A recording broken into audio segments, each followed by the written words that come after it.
I ain't beats on 100, you heard?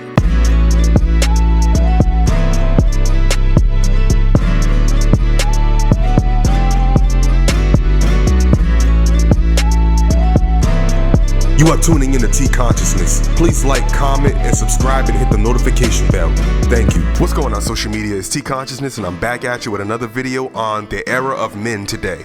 A lot of men today are focused on things that bring them no long-term stability and alignment with their higher self and purpose. Men are focused on being popular in their local community or on social media. They're focused on chasing women and being an inspiration for other people to follow and also fear on the streets. Men nowadays are focused on gaining material status to intrigue the interest of women. Some men are infatuated with sculpturing their body to be fit. And I know it's important, but your physicality is not the only substance to focus on being a man. There are some brothers out here that think being a criminal street thug is important to being a man. They think responding to every situation as soon as they feel threatened or insulted or embarrassed in any type of way, they're ready to act out in violence and disregard for the situation potentially landing them in social ostracism, prison, or the grave.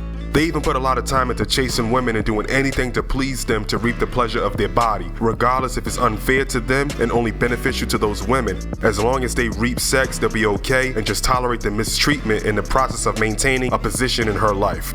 A lot of men are like this today because they allow their sexual desires to control them. They let their penile urges do the thinking for them, and it leads them into debt, prison, or a clinic, divorce court, a breakup that may result in having them homeless, separated from their families, or in an early grave. All this I just spoke about explains the mission of a man who was a fatherless boy. Some of these men had a father figure in the house, but that man may not have implemented productive male role model qualities. Half the time they may not have been home or may have been sitting around in the house all day beta simping the kid's mother.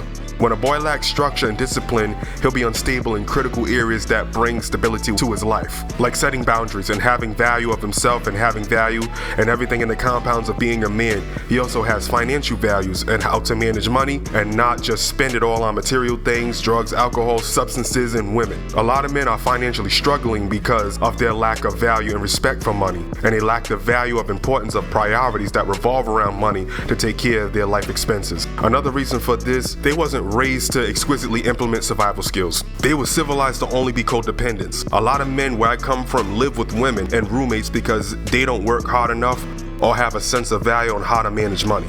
To make up for where they lack in money management skills, they always need to live off a woman or have some roommates living with them so they never fall short. A lot of men nowadays have no emotional coping skills, ethical thinking skills. A lot of them were raised by single mothers that indoctrinated their mother's instincts. When men who are in the alpha state of mind tend to call these things out, these beta men tend to get gynocentric and defensive about women. A lot of men's lack of responsibility is a result in a man lacking taking responsibility for them in early life. This is why fatherhood effort is poor in the community I come from, because the sociological program of these men is to chase status and pleasure. A lot of men are lazy and tend to procrastinate. This explains their poor life efforts and have poor life ethics of thinking, making decisions, emotional coping skills, communication skills. They are insufficient in their masculinity.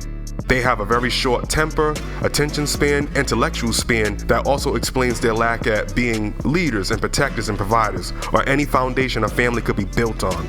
A lot of men today are buying into trends that are emasculating, like new clothing trends that seem feminine, like pocketbooks and man purses and men frontal tops. These TikTok skits of men being treated like women in a relationship is comical purposed, but there's an agenda being pushed behind this to program the subconscious minds of humanity. As men, we must know our purpose and have a connection with the higher power. When you are sufficient in these areas, you're in a position to take control of your destiny and create a successful reality in the way you want it to be. Everything starts with the mind. I study the theory of the metaphysical frequency of mind and how the universe responds to it.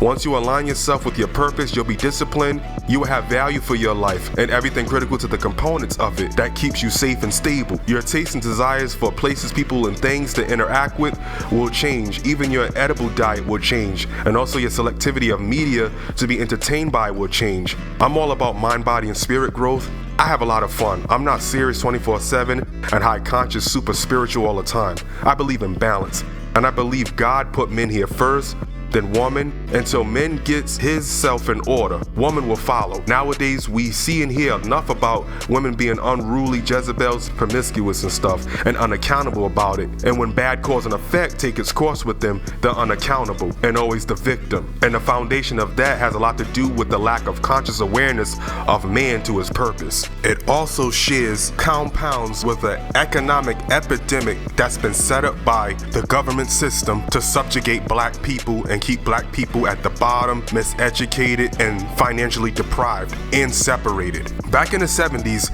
there was an economic deindustrialization to the black community, stripping them of jobs and trades and schools. This problem left black men not knowing how to fend for themselves and their families, and it left black students disadvantaged in the area of obtaining lucrative skills to make a decent living and economically thrive. This was a strategic operation by the government to give them an opportunity to lead black people down a road of failure. So the jobs being gone, the men couldn't provide for themselves and their families. The government brought in narcotic substances we call cocaine, crack, and it was in the streets, and it was pretty much bait for men to grab a hold of, to snort, to get through hardship, or to sell it to make ends meet for themselves and their families. And if they got caught by the law who put it there in the first place, they'll be sent up the prison pipeline. And this was the whole mass incarceration agenda, because after slavery ended, they couldn't keep us in chains on plantations against our will anymore. The segregation period after slavery ended, black people was allowed to interact with white people and use the same public resources. They had to create a new slave system to keep black people down. The economy noticed how black life was thriving along with white life at an above middle average socioeconomic status, and they didn't want that. So they had to create a struggle that black people will experience suffering to, with the help of the prison pipeline system that has a lot of men massively incarcerated, leaving a lot of single mother homes. And the government created the welfare system and the project housing developments to move these women and their children into and collect monthly benefits without the father being there. So that structured the survival system of black women to be comfortable surviving without their black man. And the predicament that black men are left in from the economic disposition of being deindustrialized out of jobs set his overall monogamous value in the eyes of a black woman. That makes him inadequate and unreliable to deal with. This system economically ostracized black people from thriving and doing more in life, stay lazy at the bottom in your own area of poor society to keep white power thriving in control.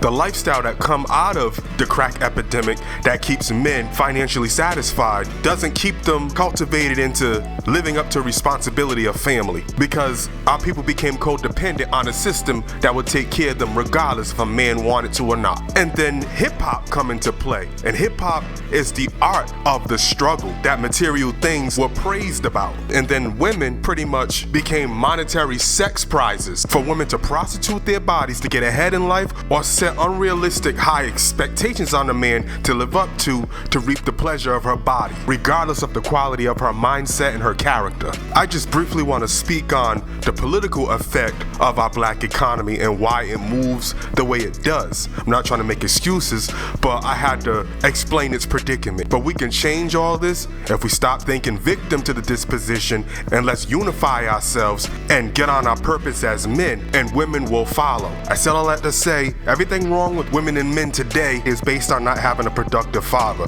and not having a productive father is based on a corrupt system. And us as a people being comfortable with what comes out of this system keeps us in slave chains and keeps us divided, and we'll always stay poor and never tap into our true higher selves and connect with our true divinity and end up conquering the world like we once did before all this subjugation against us came into play. But that's enough for today. Thanks for your time. You will see me next time I upload my next content. Please remember to like, share, and subscribe, and hit the notification bell. Thank you.